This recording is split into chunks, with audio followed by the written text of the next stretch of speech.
प्रातःकालीन वेला पे।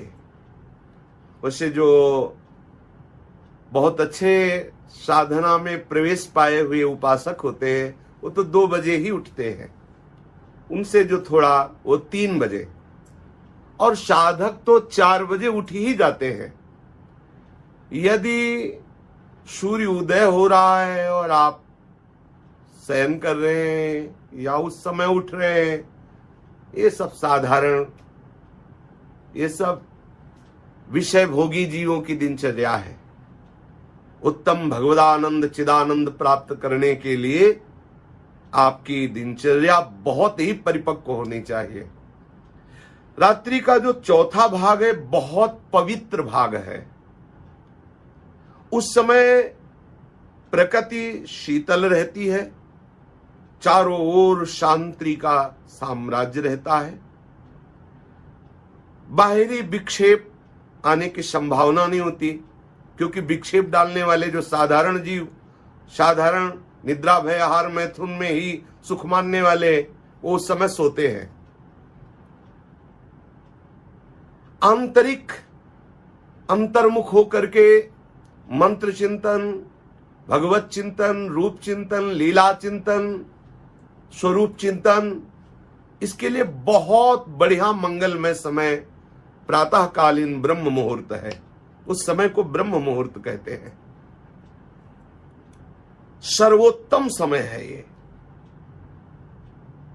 इस समय भजन जो किया जाता है वो कई गुना बढ़ करके लाभ प्रदान करता है।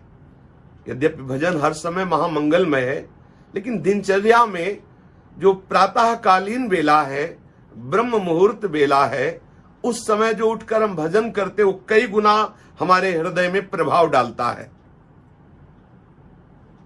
जीवन का जो लक्ष्य है भगवत प्राप्ति, इसके लिए पहले आप दृढ़ निश्चय करें कि मुझे ब्रह्म मुहूर्त में उठना है, 3 बजे उठना है, 4 बजे उठना है, ऐसा।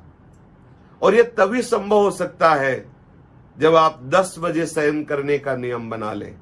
11, 12, 1, 2, 3, 4।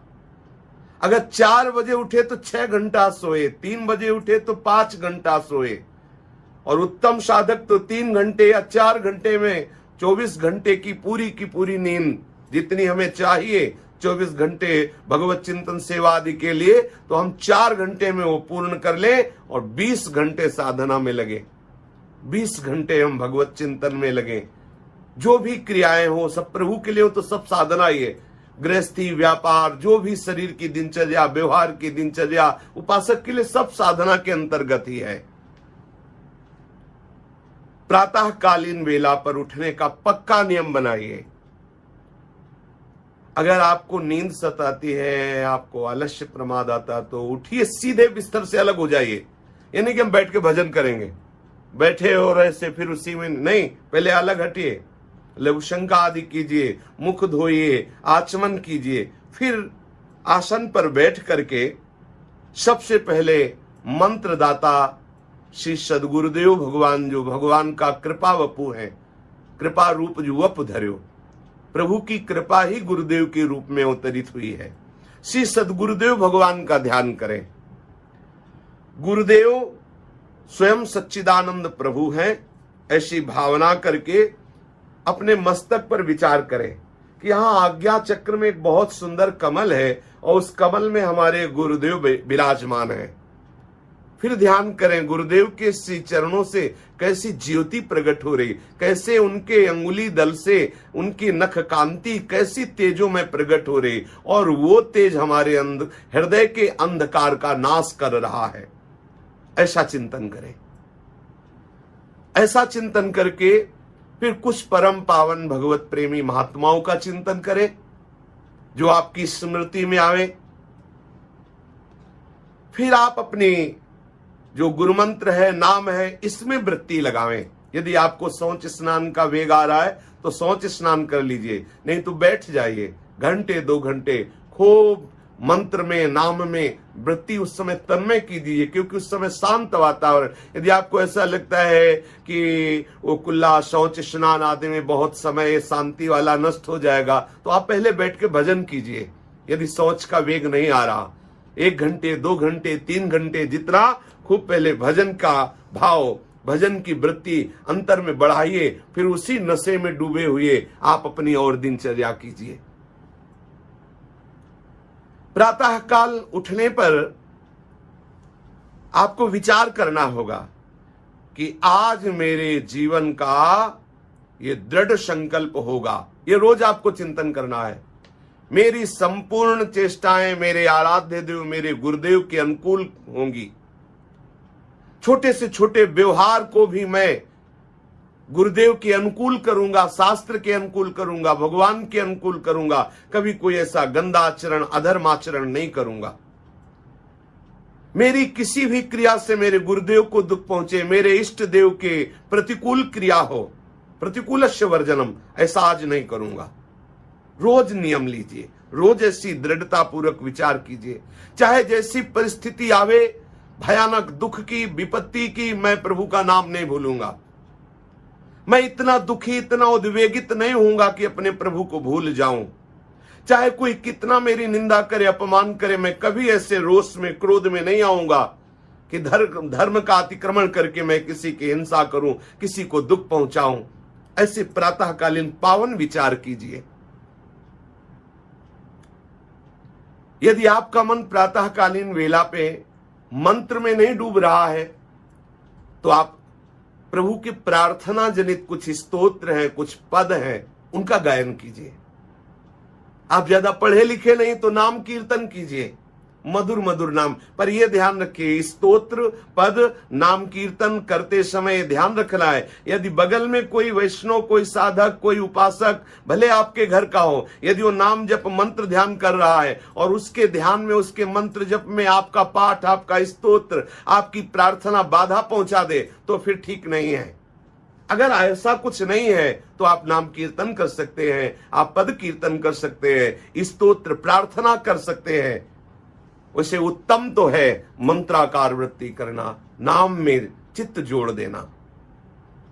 अपने भजन को बढ़ाने के लिए मंत्र माने होता है अत्यंत गुप्त भागवतिक रहस्य को प्रकाशित करने वाला। गुरुदेव ने जो मंत्र दिया है वो भागवतिक शक्ति से युक्त है।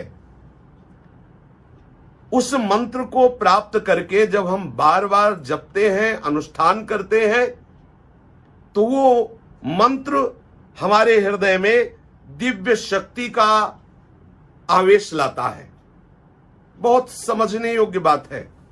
गुरुदेव के द्वारा जो भागवतिक शक्ति को प्रकाशित करने वाला मंत्र है, जब उसे हम श्रद्धा विश्वास के साथ बार बार चिंतन मनन करते हैं, तो वो मंत्र हमारे हृदय में एक शक्ति प्रकाशित करता है जो हमारे हृदय में जलन रूप होता है।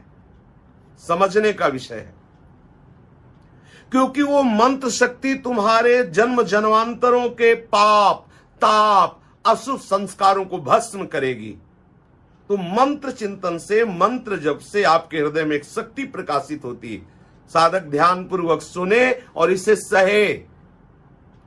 उस समय आपके मन में एक व्याकुलता, विषय चिंतन, विषय भोगों की लालसा, प्रपंच, ये सब, घबराइएगा नहीं। वो मंत्र शक्ति उनको प्रकाशित करके भस्म कर रही, जो छुपे हुए आपके अंतःकरण में है उन्हें नष्ट कर रही है। वो एक विशेष संघर्ष पैदा कर रही मंत्र शक्ति, जो वासनाओं को, तापों को, पापों को भस्म कर रही है। समस्त पाप ताप से धुला हुआ अंतःकरण एकदम निर्मल भगवत स्वरूप हो जाता है। जीव की जो ज्ञान शक्ति सुप्त थी, बार बार मंत्रावृत्ति से वो जागृत होने लगती है। जागृत होकर के संपूर्ण अंतःकरण में ज्ञान का प्रकाश छा जाता है। मंत्र का अर्थ प्रकाशित हो जाता है। जैसे अपने लोगों के मंत्र का अर्थ है, श्री श्यामा श्याम जो सहचरियों के मध्य में विराजमान है, वो अद्भुत सौंदर्य माधुर्य निधि, कैसी महामहिमा में प्रेमासक्ति में डूबी हुई सहचरियां प्रिया प्रीतम की सेवा में, कैसे प्रिया प्रीतम सहचरियों को दुलार कर रहे, सुख बरसा रहे, ये मंत्रार्थ उसके हृदय में प्रकाशित होने लगता है। वृंदावन का अद्भुत प्रेम वैभव उस मंत्र के जब से उसके हृदय में प्रकाशित। पर अगर मंत्र जब शुरू किया और सोचा कि प्रकाशित नहीं हो रहा, तो ध्यान दीजिए, धैर्य पूर्वक श्रद्धा विश्वास के साथ जब आप मंत्रानुष्ठान अधिक मात्रा में करेंगे तो वो मंत्र शक्ति प्रकट करेगा, आपके पाप ताप अशुभ संस्कारों को भस्म करेगा। तब आपको विचलता होगी, जैसे लगे हुए कांटा को निकालने में विचलता होती है। आपको थोड़ा जलन महसूस होगी, उबन महसूस होगी, घबराहट महसूस होगी, पर यह ऑपरेशन है। धैर्य पूर्वक सह जाइए, फिर आपके हृदय में ज्ञान का उन्मेष होगा, दिव्य ज्ञान का प्रकाश होगा। उसी ज्ञान के प्रकाश में संपूर्ण राग द्वेष का नाश, फिर मंत्र का अर्थ प्रकाशित होगा। वृंदावन, प्रिया प्रीतम, सहचरी, दिव्य लीलाएं उसके हृदय, अब तो कृतकृत्य हो गया। इसलिए धैर्य पूर्वक, विश्वास पूर्वक बहुत काल तक हम मंत्र का आदर पूर्वक जप करें।